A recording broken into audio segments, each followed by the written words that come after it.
আমাদের আকশিননগর দেখো, আকশিননগরের তৌহিদ, মিস্টার তৌহিদ আমাদের জমি দখল করে নিয়ে গিয়েছিল।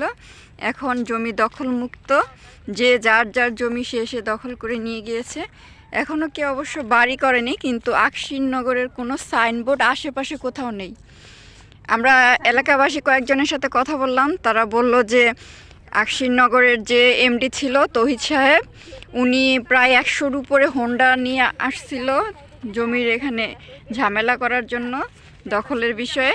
তখন ওনাকে এলাকাবাসী ধরে এমন পেটান পেটিয়েছে যে তার মাথা ফেটে রক্তাক্ত করে দিয়েছে।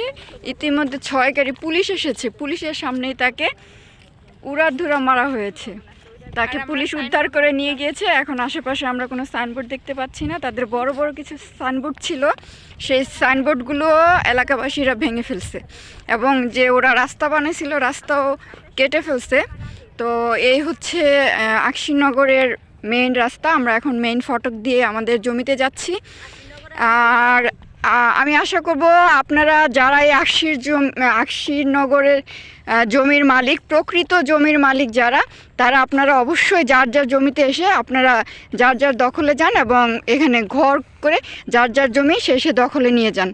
নতুবা আপনারা যারা অরিজিনাল মালিক তারা যদি না আসেন, তারা যদি নিজেদের জমি নিজেরা দখলে না যান, তাহলে অবশ্য আপনাদের এই জমি নিয়ে পরে আপনারাই হ্যাসেলে পড়বেন। তো আমি সবাইকে অনুরোধ করব, যারা আকশিননগরে নিজেদের প্লট কিনেছেন বা জমি আছে, আপনারা প্রত্যেকেই চলে আসুন। ধন্যবাদ।